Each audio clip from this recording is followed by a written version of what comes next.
Welcome to this training session brought to you by the Society of American Archivists, Archivists of Religious Collections section. My name is Jonathan Lawler. We acknowledge that we live and work on the traditional lands of many Indigenous nations. We know that Indigenous peoples have suffered from historical and ongoing injustices, and understand as an archival organization that we must work towards sharing historical truths and renew respectful relationships with Indigenous communities. We respect the longstanding relationships that Indigenous nations have to this land as original caretakers. We are grateful for their stewardship and protection of the water and earth. We pay our respects to elders past and present. Today's topic is access and accessibility, transcribing handwriting with From the Page. Before I introduce our presenter, let's review the disclaimer. The content in these presentations is for information only and is not legal advice. Our views do not represent the organizations where we work. We do not make any endorsements or guarantees. We are not liable for any loss or damage caused by your use of the content we provide. It is your responsibility to critically evaluate the content provided in the presentation or any accompanying materials. Also, please remember the points that are shown on this slide. You will not be able to use your microphone or video during this session. You can click on the closed captioning button at the bottom of your screen, and under Live Transcript, click Enable Auto Transcription to get closed captioning. There will be a question period after the presentation concludes. You should use the Q&A feature to ask your questions. We will not answer questions in the chat or unmute attendees due to time constraints. Please be respectful in your interactions. We expect you to follow the SAA Code of Conduct. This session will be recorded. Please fill out the short survey after the session ends. We encourage you to join the Society of American Archivists if you are not a member. We thank the Congregation of the Sisters of St. Joseph in Canada for hosting this webinar. And now I would like to introduce our presenter, Jeremy Heil. Jeremy Heil has been the Digital and Private Records Archivist at Queen's University Archives since 2001. He holds a Master of Archival Studies degree from the University of British Columbia, received in 2000. Prior to working at Queen's, he was employed as an archivist with the Chung Collection in Vancouver and in the private records section of the Provincial Archives of Alberta. He has served on numerous committees locally, provincially, and nationally, including terms as the President of the Archives Association of Ontario and as Managing Editor of Archivaria. He has taught workshops on digital records and metadata in archives and presented papers on various topics related to digital archives over the past 20 years.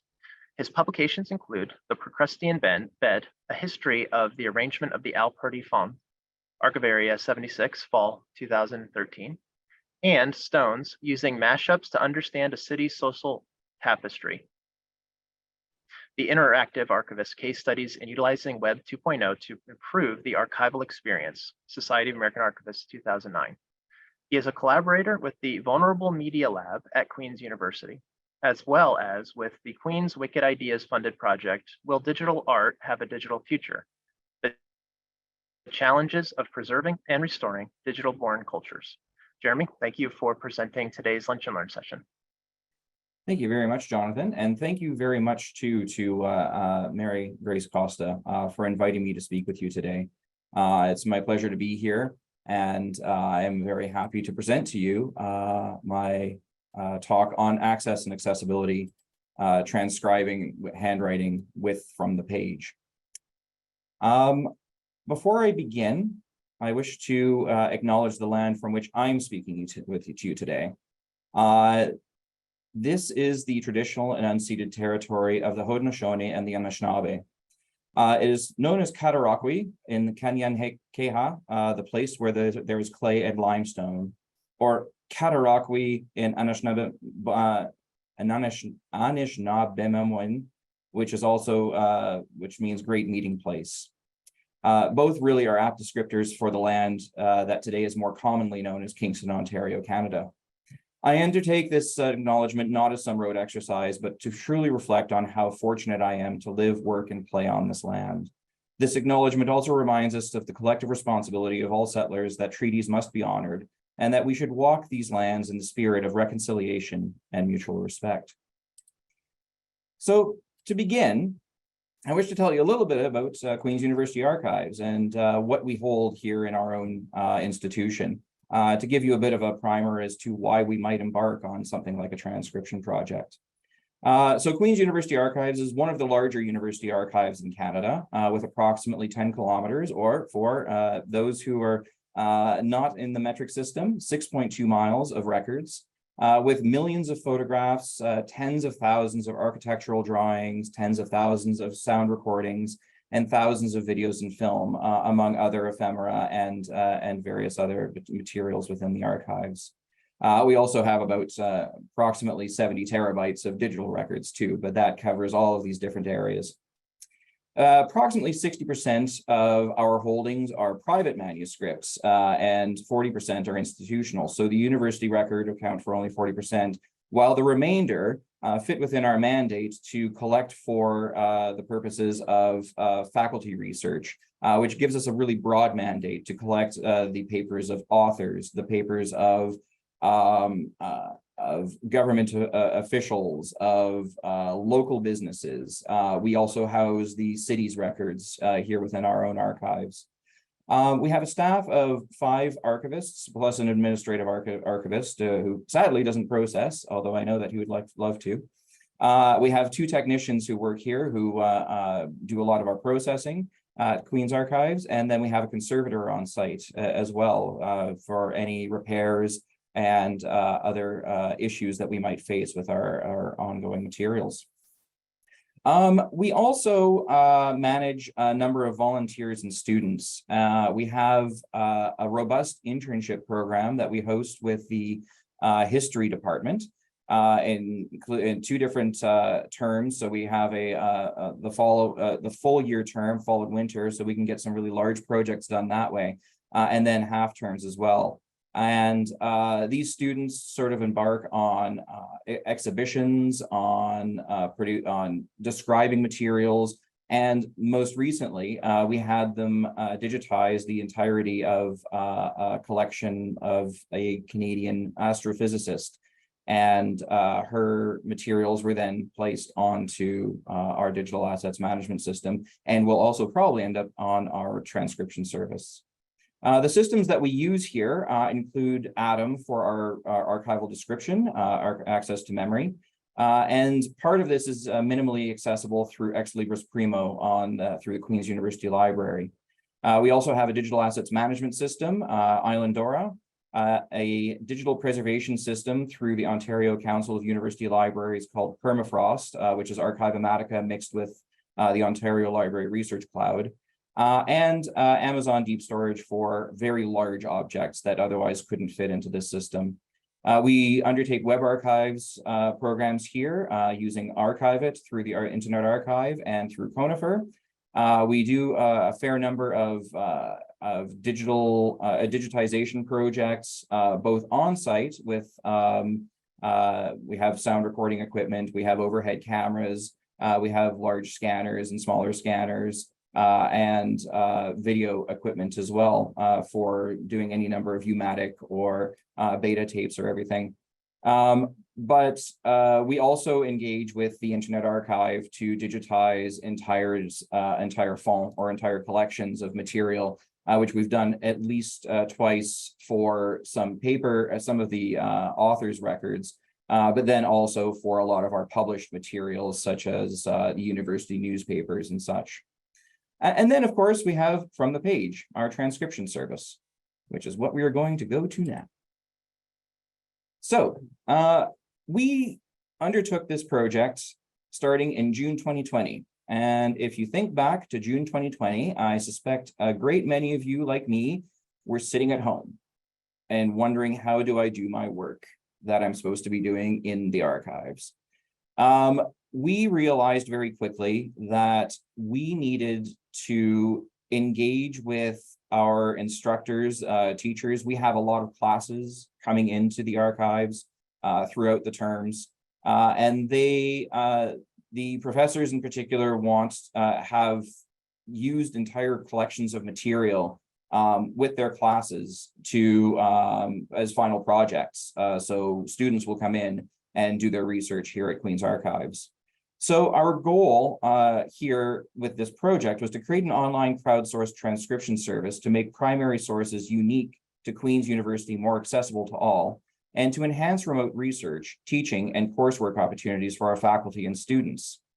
So because we had stay-at-home directives, we needed some more activities for teaching and outreach. And this was one way that we could embark on this.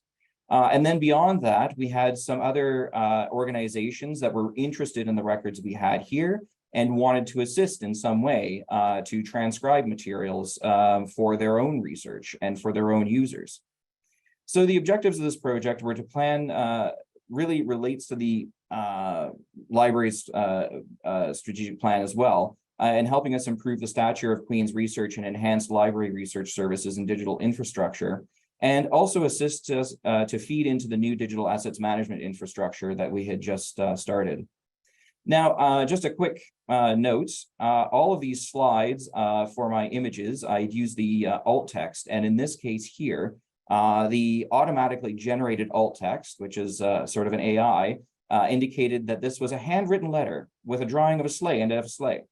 So, while true, it is certainly not representative of what is on the page, and certainly doesn't provide much more detail beyond a quick description. And when we're doing transcription, the whole point, of course, is to be able to take what is challenging for many users to be able to read. Handwritten materials are not necessarily taught in many schools anymore. So having generations that can still read handwriting, coming to the aid of future researchers who will have to parse this out and take a little more time with it, as we've noticed in our reading room with a lot of younger students, that they can actually help make this far more accessible. So we took a look at what software we could end up using for such a project. And there were a handful that were out there, for sure. Again, a lot of this was done from my desk at home with a dog at my lap, trying to get me to take him outside, and kids trying to log on to their classrooms and everything. So low tech was not so bad if I didn't have to deal with trying to install things onto a server. So that narrowed it down a little bit for us. Some of these are perhaps more well-known to a few of you, and some of them are really not necessarily well-known at all. Transcribus, of course, is based on the IT infrastructure and the central computer service of the University of Innsbruck in Austria. And this is an AI. It's actually quite well used throughout a number of institutions in Europe. It is a subscription fee, and to get into Transcribus was a little opaque for us just starting out. So we kind of put it to the back of our minds and thought maybe not now, or maybe in the future, we'll see. Concordia, through the Library of Congress, uses the Library of Congress's application programming interface, or API, to pull materials from the library catalog. And we were wondering, could we repurpose this for our own use to be able to pull it from our catalog and put it into the system? Challenging. It requires that you have programmers on site. It requires that you have people to manage the servers. So we sort of passed on that one. Omeka Scripto, so it's an add-on to Omeka, which is a common digital humanities software and exhibition software as well. Was in beta version, so it wasn't really mature enough for our purposes at the time. Library and Archives Canada had some transcription service through their collab. This, again, was purpose-built for their systems. Really, Library and Archives Canada could use it. It was available for other people to use if you so wished, but we weren't about to get into that. Now, Zooniverse and Scribe are sort of related. Scribe is actually a subset of Zooniverse. So Zooniverse is a free service that it has millions of users around the world. not exclusively for history transcription, but for other projects as well. And I do know of other institutions that have used Zooniverse. And it, I believe, is possibly free, but there's also the ability to download it as well. But it wasn't quite what we were looking for. And Scribe is a foundation for developers to configure and launch a project far more easily than if you actually started from scratch, building on Zooniverse as well. And again, getting into the programming side of things, we were really unsure if that was for us. So we turned to From the Page, and just doing our due diligence, we wanted to make sure that each of these got their had their time and made sure that we paid attention to them. What I really appreciated about From the Page was that I could actually try it for free. Simply created an account, logged in, posted documents. As long as you had less than 200 pages, you could give it a go. And each one of us on the team tried it out, and were fairly impressed with what it had to offer. And that was before we actually knew everything it really had to offer. So what is From the Page then? So it's a hosted service that facilitates the upload of documents and makes them available to anyone to transcribe and even translate. And it's a crowdsourcing platform. The platform supports collaboration and communication between institutions and the community volunteers, and does allow for multiple languages right off the front. If you wanted it in German, French, Spanish, that could be available natively, and you could have individuals transcribe and translate materials within the system as well. Programmers can contribute to and enhance the code base to improve the project collectively and for everyone's benefit. This is the nature of open source. So the code base is wide open for everyone to see, and to also see what it is that they are improving on constantly as they do. They have community interaction features in it, so sort of wiki-like interfaces and communication built into the system, the ability for users to comment on materials if they're having challenges with it, and to be able to communicate with you as well as you're providing these materials. If users have questions about it, they can actually email you through the system. And it provides all manner of extras to help us manage and better integrate our systems. So we have the ability to import from the Internet Archive, for example, or to use IIIF between this system and another system. Or for those of you who run Content DM, there are components that are built right into the system that allow you to pull materials from Content DM and into the system, and then go vice versa, I believe. It is developed and managed by a husband and wife team, Sarah and Ben Broomfield. So it's a very small personal team. And when we started, they were the ones that got us going. They sat down with us to go through all of the basics. And so speaking directly with the developers, they know exactly how the system works and how it's supposed to work. So with that, I'm going to exit this PowerPoint presentation for a handful of minutes, and we are going to navigate into our page here From the Page. So hopefully, Jonathan, let me know if you're not seeing something here, but what you should all see is what you would, if you went to our page right now, fromthepage.com/QUA. This is what you would see. Is that what we're seeing here, Jonathan? Yep, we're seeing it. Excellent. We're good. Wonderful.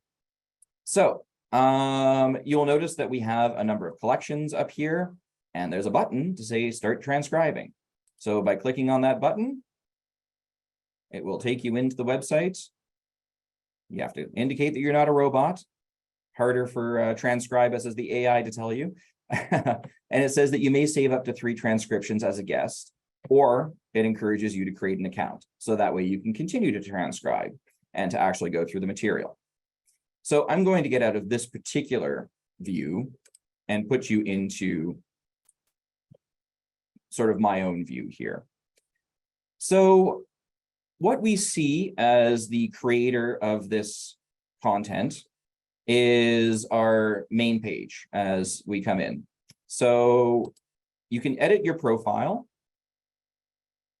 And you have the ability to change any of the number of things in here, change your profile picture. You can control what your URL is. So if we wanted it to be Queen's Archives instead of QUA, I could just change it right here and it will do that for me. To link back to your website, to indicate more information about you, to provide some basic help text to all of your users, to provide, if you want to change your interface language, it is here where you would be able to do that. And then you can also have your footer added to each of the pages. So I'll show you what the footer looks like in just a moment.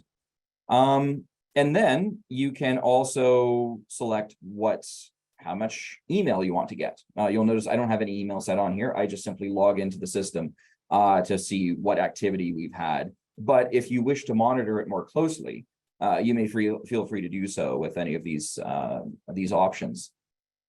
We'll close that. And as I mentioned, I would show you the footer in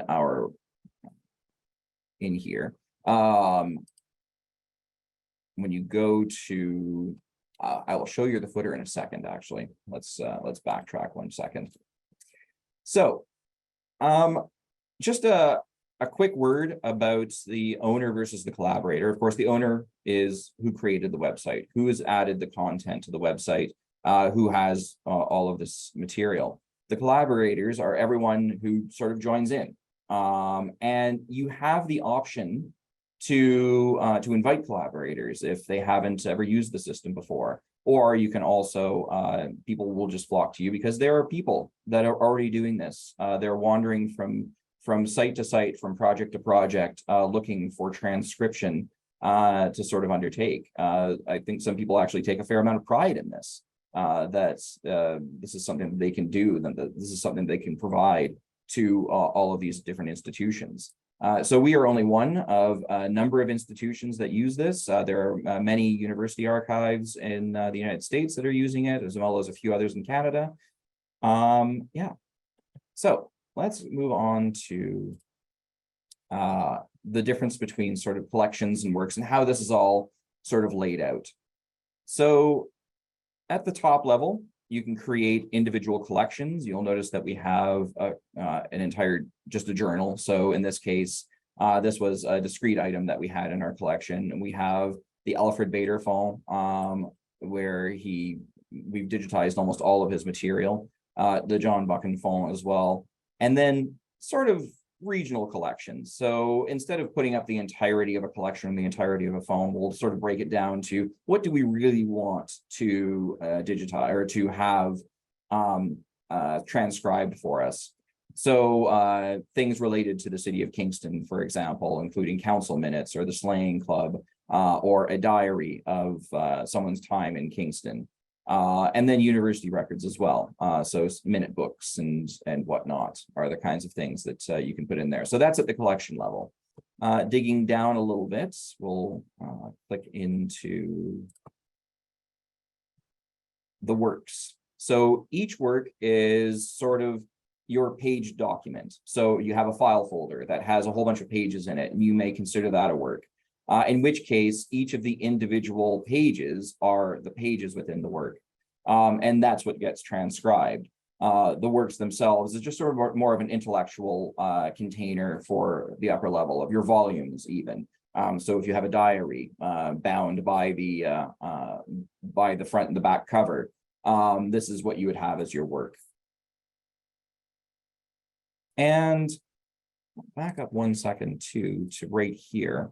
You have the ability to set your privacy on your collections. So in this particular case, we actually have it as a private collection. Yes, you're seeing it from the background. You're not seeing anything that you're not supposed to see. Don't worry about it. But in this case, we wanted to limit it to a single individual because this material was all written in German. And we invited an Austrian collaborators who happens to be a professor here on campus who was very interested in the contents of this journal to come and transcribe the entire thing for us. It's just something that he wanted to do and made sure that it was done correctly and then handed it over to a translator. We could have done all of that through this system. We could have done the transcription and then done the translation all at the same time or all within that time period. Now, just a word on the translation. It's always kind of difficult when you have, if any of you are familiar with German, of course, the verbs end up getting split where you start the sentence with it and you end the sentence with it. And as my German professor used to tell me, you shovel a whole bunch of German in the middle. And it's a little harder to get your lines correct when you're translating versus transcribing in German. So just something I noticed as we were doing this, and not a real issue per se, but just something that it's a challenge to keep in mind. So on to the roles.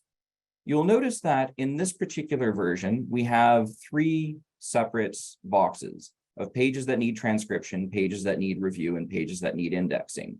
So transcription, of course, is very straightforward. You click on the page, you type in what's on the page, and you've transcribed it. The review phase is for pages that have already been transcribed, but you want to do quality control on them. You want to make sure that people have corrected any issues with it. Sometimes you might have brackets around it, you're not too sure what a word means. So you want to be able to go through and ensure, maybe get a couple of eyes on it and say, is this what this word is? And then come to a decision on it. And then finally on the indexing part, it's the ability to sort of create subject tags within the pages themselves. So if you want to create sort of subject headings that are in fact right here, you can see there is a hyperlink that says Kingston, Canada. So that is one of the subject tags that we have here of Kingston. Find me everything that relates to Kingston. You can click on that and you'll find all of Kingston. You can find everything related to Upper Canada in this case too. So these are just some options that you have available with all of your different roles. So when you're getting ready to actually put materials in here, and we'll get to the transcription in just a moment, there are some things that you have to keep in mind to prepare your files.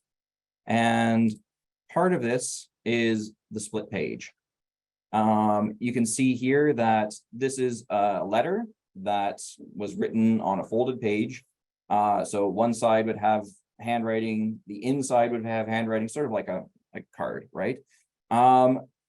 Being able to transcribe this, you'll have to split this in the center so that you can have page 1, page 2, page 3, and then page 4 afterwards. So it ends up looking more like this, where you have each one separate, because that's how it will load into the system, and that's how people will be able to transcribe it. Otherwise, you run into the issue where you'd almost have to create columns to say that column 1 has this information and column 2 has this information. You can do it if you wanted to do it that way, but it's certainly not recommended. You also want to worry about image orientation. So if your image is turned sideways, it's really hard for people to read. So there's a fair amount of work that you'll have to do in advance to make sure that you've split the pages, that you've oriented the pages. And from the page has sort of pointers on how to do this and how to automatically do it in some cases, because they do have automatic page splitting in some areas. And then you also have to make sure, so one of the options that you have, you can supply PDFs as your work, or you can supply JPEGs or GIFs. Now, if you're doing JPEGs or GIFs, you would want to make sure that they're all in one single folder. So you put in the folder that has page 1 through page 10, for example. However, when you're preparing these, you have to make sure that they have your names of those individual pages. So page 1, page 2, that you actually have page 01, because it won't sort in the correct order. So when you put it into the system, you'll have page 1, then page 10, then page 2, page 3, page 4, because it reads the 1 as a 1 in the same column. So anything over 9 pages, you'll definitely want to make sure that you've adjusted your file names accordingly. So with that, let's take a look at starting a project. So we have a couple of different options here, and I was mentioning that we have PDFs as an option, or zip files. So you can add to your collection if you've already created a collection, or you can create a new collection. And then you can create metadata surrounding that too. So you can describe what the collection is about. You can actually provide more details that you might want to provide to end users. And then you can just browse, click your file, load it in, and it will load in. You can use the image files as page titles, and you can import text from the PDF text layers. So if you have a PDF that might already have some OCR done, maybe a hybrid PDF, one that has both typewritten and handwritten pages that you might have already run OCR on, you can click that and it will bring in the text with it, so that all you're doing really is correcting instead of adding new text in that case. And it provides some details on exactly how you would do this. So you can have a zip file with PDFs and images in it. It just tells you that there's a certain way that you have to arrange them. So all of the details are really quite clean here. And then you can also upload a .ymi file, that YML file that has the metadata of the collection or of the images, so that you can upload a metadata with it. This one is I'm particularly keen on. It's a lot of fun. So importing a IIIF manifest or a collection. And I have an example here for you. Now, we are not currently producing IIIF manifests through our digital assets management system, which we plan on doing. It's in our pipeline to actually do at some point in time. And so I've decided to steal one of University of Toronto's, just to give you an example. So quite simply, this is from their digital assets management system. And when I click on import, you'll say, it'll take just a second, not too long. And let's import it into Kingston Records in this case. I can always delete it later. So it already has pulled in the title and the date issued, right? So this is the metadata that is with the images at this particular manifest. So I import the manifest. So IIIF, for those who don't know, is an image interoperability framework that allows you to sort of view images and manipulate them in new systems without actually touching the original image necessarily. But it is a very fast way to bring this in. So as you see, I have materials all of a sudden brought into the system from the University of Toronto that are handwritten letters. And then I could start transcribing. So quite simply, very easy to do. So we'll go back to the start of project. One of the other options you have is Content DM. If any of you use Content DM, you can just type in the URL of your compound object, which is an object that has multiple parts, or a collection from your Content DM site. So in the same way as the IIIF manifest, or also from the Internet Archive. And I'll actually pull this one in because we have one. Like I said, we work with the Internet Archive. We've done a lot of digitization with them, including this particular collection. And again, it'll take just a second as it's, oh, it's already imported. Let's cancel the import because I'm going to go there instead. Let's see, where did I end up with it?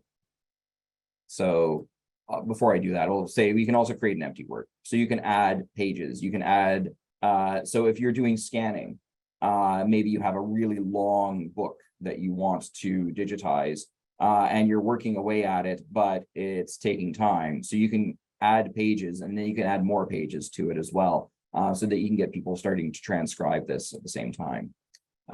So I'm just going to run back to my...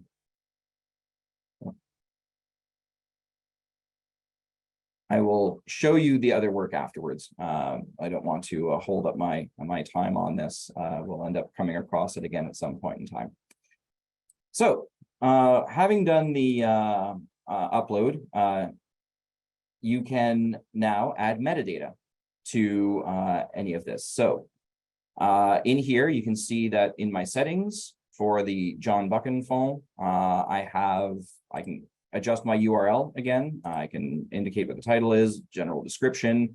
I can add transcription conventions and other help. And I can also then click on upload metadata. So in this case, if I've added the works already, what it's doing is, you'll see in just a second, that I have a template file that it provides for me. The template file gives me how to link metadata back into the system. So once I've done that, I click on the template file, I can close this out, and the template file would look like this. So you see you have a work ID, you have your title of what the work is, and identifier, and then random metadata file fields that you can add.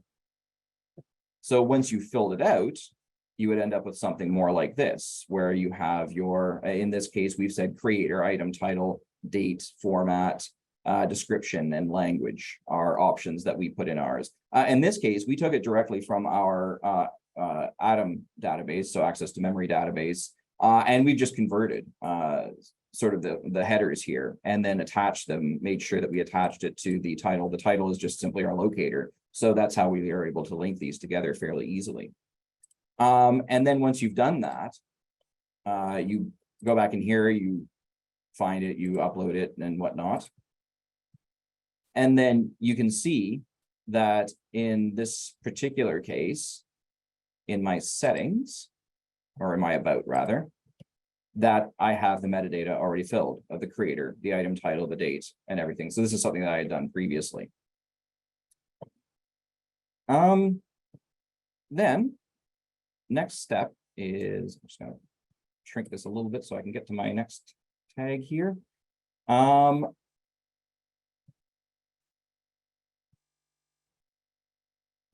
So yesterday, as I was preparing for this talk, I decided, well, we had a new volume that was ready to go. This particular volume was the Women's Medical College at Queen's University, and I uploaded it yesterday. And as you'll notice, it is 33% transcribed, and I have done nothing. All I did was put it up, and all of a sudden, people started flocking to it and transcribing. And I was astounded. And this has happened numerous times where we haven't even had the chance to advertise that we had put this out there yet. And someone's already waiting for the next thing to transcribe. So it's just absolutely incredible. So we'll go on to the next one here. So you can see how the transcription actually works. So in here, you can see that someone has come in and has done the transcription. You can zoom in so you can actually see what the words are. So we see, yes, after smoking several cigars turned in. So this is a diary from an officer who I think it was a naval officer, if I'm not mistaken. And you can see as well, oh, there's a spelling error that someone had made. So I'm going to correct that particular one. But then this one here, Montevideo, hard to say whether that's an I or not. And oftentimes you want to keep the spelling errors because that's what it is. But you have some options in here to be able to adjust whether this, if you wanted to keep the spelling error, we can simply do it correctly if I do that.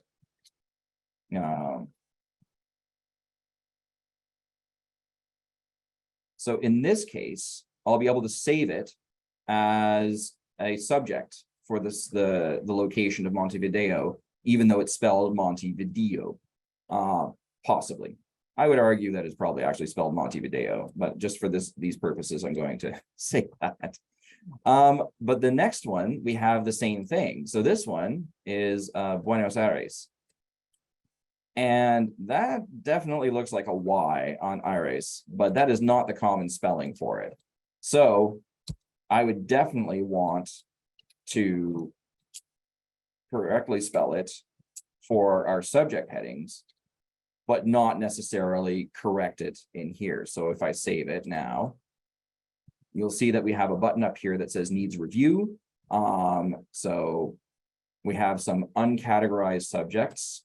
So these are places that I'm saying it's asking me to do that. I will continue. And then we have that now available as something that you can click on, Montevideo, but you see it says Montevideo and Buenos Aires as well. So I may have done those backwards, in fact, but it doesn't matter. I'll fix it afterwards. You have the ability as well. So again, close this out, to create and mimic tables within the system. So you can see that this particular one still needs a little bit of work, as you can tell. So if we go to correct it, you're using pipe characters to basically input where it goes in the table. And I believe there's a more advanced version that you can sort of edit that allows you to put in a bit of a table too. So this can be challenging for some, which is understandable why it doesn't quite look right. I would suggest that if you have transcribers that are really keen on doing tables, maybe you can push those in their direction, and it would be quite useful. You can also do mathematical formula, which I am not going to show you here because I don't have any in this particular one, although I did find a collection that we were planning on digitizing that I think would really benefit from it, using something called LaTeX, which is a way to code mathematical formula in this. And then you have the option to also see the different variations in it. So you can see here that if I wanted to compare, say, this one to this one, that these are all the changes that were made between the two variations. And you can also backtrack to it. If you want to go back to an earlier version, you can change your version out. And then we also have the ability to examine a lot of your users that are on here. They log in, and in this case, this user has contributed 191 pages. But are you sure that you want to go through and review absolutely everything? How accurate are they? Some users may be still new and still working their way through it, and other ones really know how to sort of parse out handwriting, and in which case you can sort of examine their work just in samples to sort of say what's the sample look like. So we can take a look here and just start to review a handful of samples, or all of them if we want to. And we can also approve all for this case. So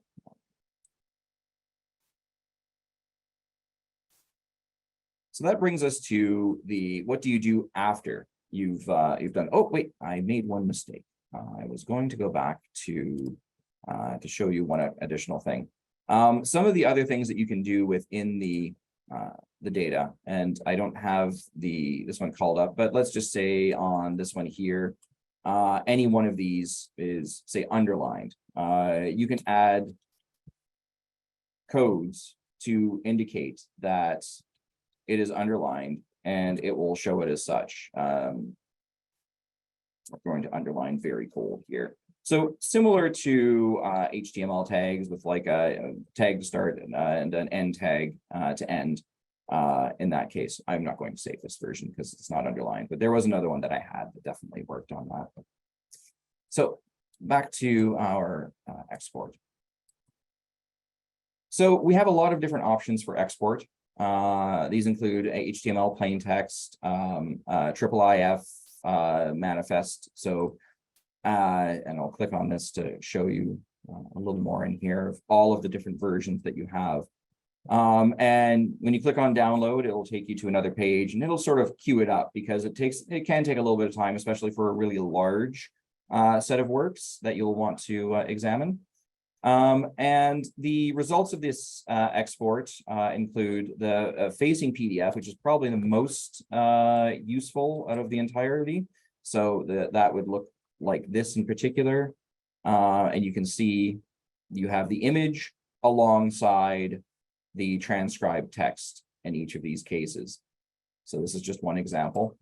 And then you have other options through HTML and whatnot, and sometimes plain text too. So you're just getting the text of the page out so that you can put it into another system perhaps. The system itself does have an upper limit. You sort of pay for the amount of space that you use. And so if you start to reach that limit, it's probably useful to then start to remove things that have been completely transcribed. Although it does provide a very good service to sort of make these things accessible as well. And then the one thing I wanted to show you with the IIIF This is particularly cool. So this is a Mirador viewer. This is outside of the system. This exists somewhere else. I simply added this as a resource from the page. And you can see that I have my Kingston records in here. So the Kingston Slang Club is right here. And when you toggle on the side, you can navigate to any one of the pages. You can examine what the metadata was that went with it. And you can also see what was the transcription that went along with it. So this is something that more archives may have a system that will support IIIF, in which case then you can just simply link it with a simple URL that says manifest at the end, and then it brings it right in. So it's really, really handy that way. So finally, I just want to talk a little bit about the reports that you can generate. So you can see your collaborators. You can see who's doing what. You can see how many works have been done, how many active pages. You can, so if you need to report this for any number of reasons, you can download spreadsheets from a start date to an end date, so you can get annual reports if you wish. And you can also get your email addresses from your collaborators for communication. So if you wish to announce a new project or maybe congratulate somebody on how much work they've done, you have all of that information available to you as the user. So I'm going to run back into my presentation here. Let's see. I will go into the current slide. There we are. So just to sort of wrap up, I want to talk a little bit about building a community. Obviously, it's useful to be able to advertise. As you saw, sometimes you don't. People just kind of wander in and start transcribing, and which is just absolutely incredible. But it is sometimes hard to gain transcribers if no one knows that your transcriptions projects actually exist. So we have a social media presence. We put things out on Twitter and tell people, come on, take a look at it. If you're interested in ships, if you're interested in ships from the 1800s and sailing, then maybe this is the transcription project for you. Also putting it up on our news pages. And then also it's probably useful to advertise when you're actually finished something. We have done that, although we could probably do a little bit better on our end, I find. The next thing is your audience. So there are people that are really keen to transcribe certain groups of records. In these cases here, the marriage records, we digitized specifically for the Genealogical Society because they really wanted to transcribe these and have them available for their researchers. So this was a wonderful partnership that we had with them. And then the John Buchan the John Buchan Society in Scotland is really keen to see all of the material that we have in our archives. So we've digitized everything with some funding for the project and are putting it up on from the page for their members to be able to transcribe, which is just absolutely stellar. And then engagement. So communicating with your collaborators to let them know that you appreciate their work and all the time that they put in free is really incredible. And so we noticed one particular user was just like out of this world, like above everybody else. And we're trying to figure out, well, who is she? And so we asked her, we called her out, or wrote her and said, well, we were really appreciative of this. In fact, gave her an award for doing so much transcription for us. And her response to us was just incredible. So over COVID, she was obviously needed something to do. And having been a Queen's grad, having been a 5th generation Kingstonian, this was all things that she was understood, that she knew. She knew the names of names of buildings and names of streets. So it was really easy for her to be able to transcribe this. And the fact that she said that she was just happy to be able to do it. There's sort of, I find that these kinds of projects really appeal to problem solvers, to puzzle solvers, people who like crosswords maybe. So there is an audience for this sort of thing.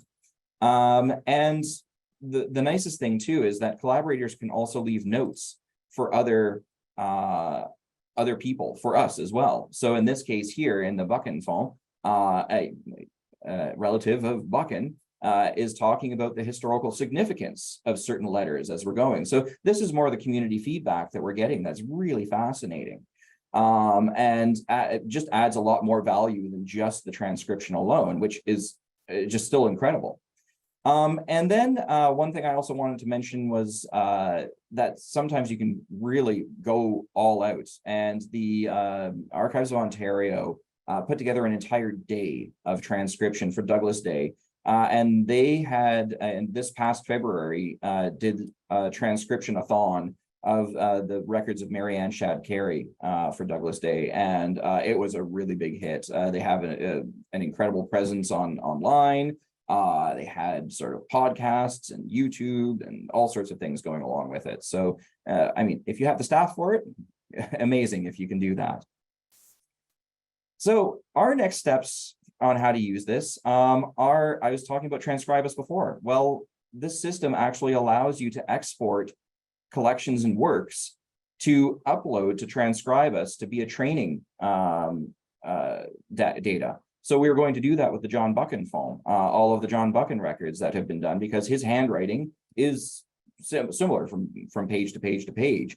So being able to, for an AI to go through a common author through their entire corpus of many examples of handwriting can be really useful for future transcribing projects, especially automated transcribing.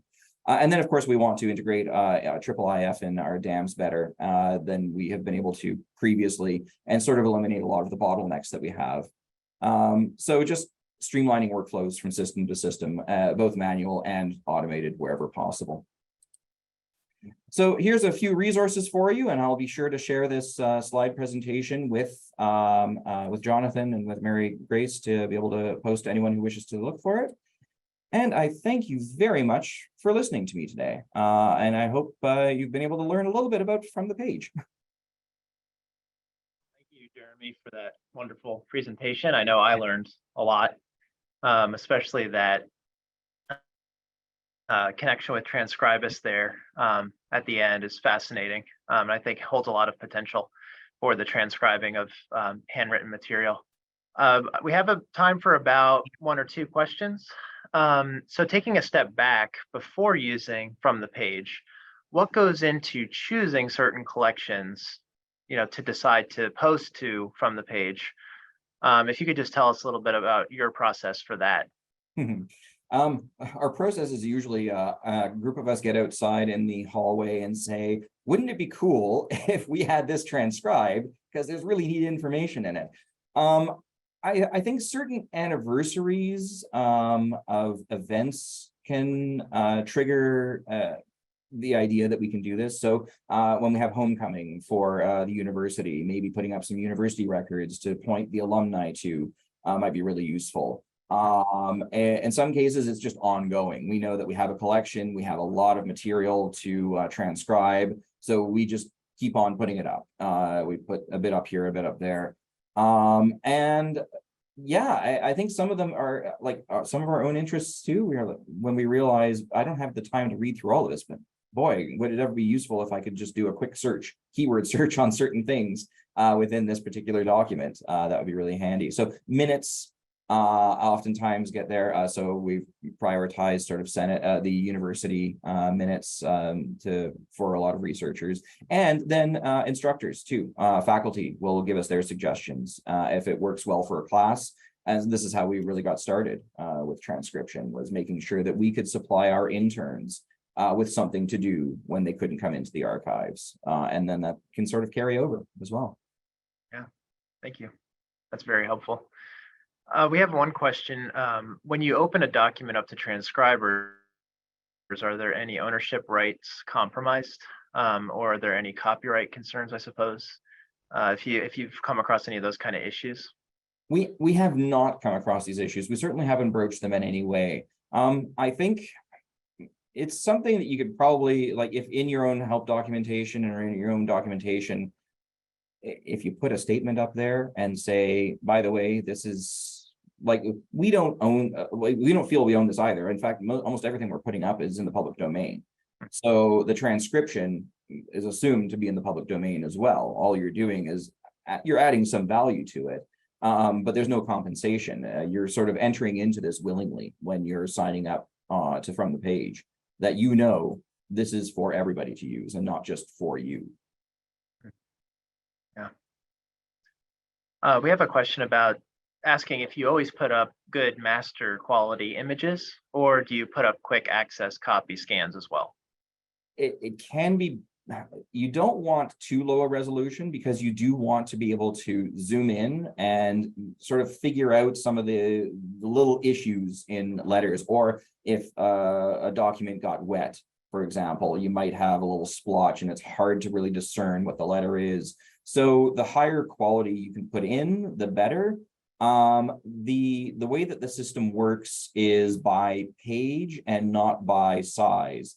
Although it will be difficult to render it if it's too high a resolution. It'll take too much time for the system to work, and then people will just get frustrated. So you do have to find a balance in that.